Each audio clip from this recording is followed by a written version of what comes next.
Cermin di kamar kos. Namaku Rani Widyastuti, umur 22 tahun. Aku baru saja pindah ke Yogyakarta setelah diterima kerja di sebuah toko buku kecil di daerah Tegalrejo.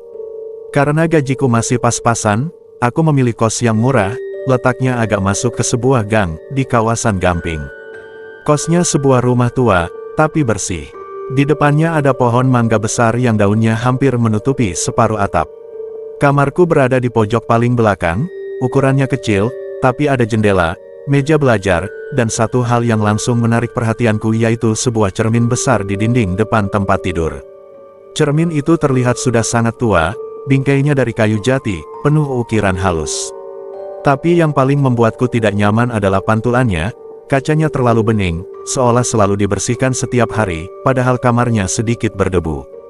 Ketika aku tanya pada ibu kos, kenapa cermin itu tidak boleh dipindahkan, beliau hanya tersenyum canggung. Cermin itu adalah peninggalan pemilik lama rumah ini, Nduk.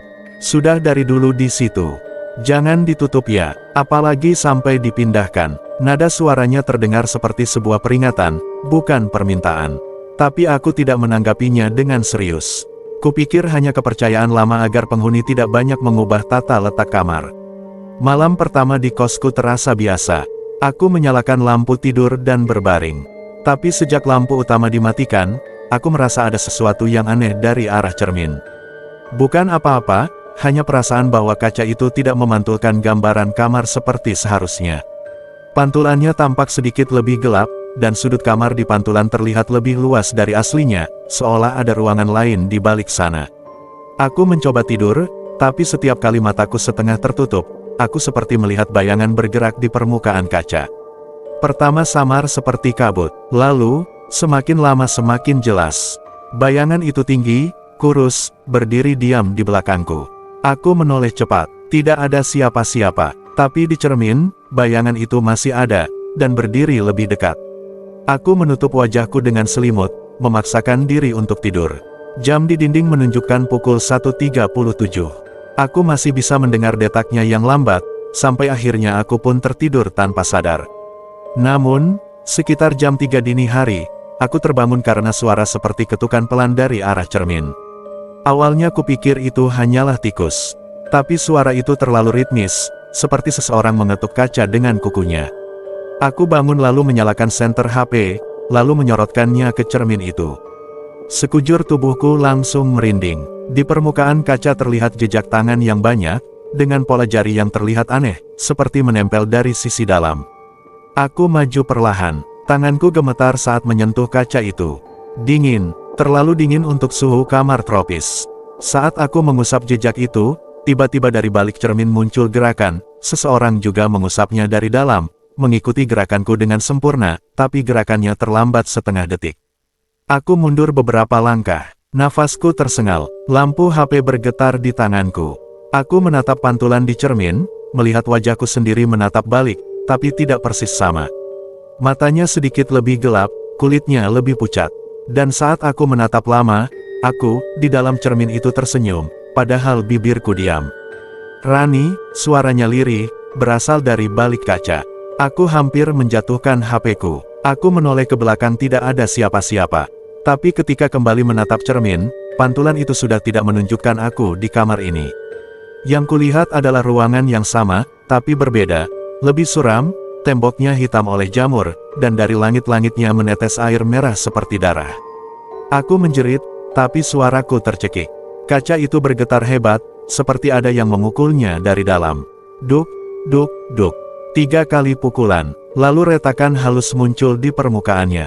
Dari retakan itu tiba-tiba menetes cairan merah gelap. Bukan cat, bukan karat tapi darah. Aku berlari ke pintu, mencoba membukanya, tapi gagangnya tidak bergerak. Seperti terkunci dari luar, aku menendang, memukul, tapi tidak ada hasil. Ketika aku menoleh lagi, bayangan di cermin kini bukan satu, ada sosok perempuan lain di belakang, aku, yang di dalam sana. Rambutnya panjang menutupi wajah, bajunya putih kotor seperti kain kafan. Tangannya yang pucat menempel di kaca, dan jari-jarinya bergerak pelan, menulis sesuatu di permukaan kaca dari dalam, aku di sini sekarang. Kaca itu retak lebih besar, lalu pecah ke arah luar tapi anehnya, tidak satu pun pecahannya jatuh ke lantai. seolah menggantung di udara, seperti menahan sesuatu yang berusaha keluar. Saat itulah aku melihatnya, dari celah retakan, sepasang mata hitam mengintip, lalu wajah pucat itu menonjol keluar perlahan, seolah cermin telah berubah menjadi air. Aku mundur, terpeleset, jatuh di lantai, tapi wajah itu terus keluar dan semakin jelas aku lihat wajah itu adalah wajahku sendiri. Ia tersenyum, memiringkan kepala, lalu berkata dengan suara serak, "Sekarang giliranku di luar." Aku menjerit, pandanganku buram, semua berubah hitam. Aku terbangun pagi harinya di ruang tamu kos.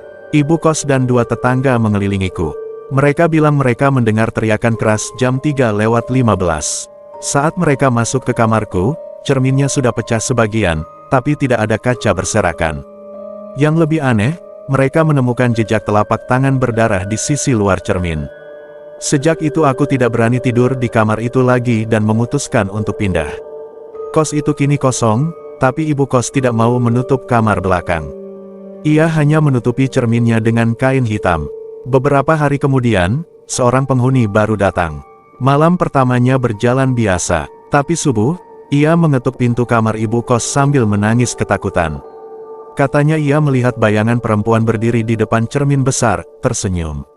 Ia memanggil dirinya sendiri dengan nama Rani.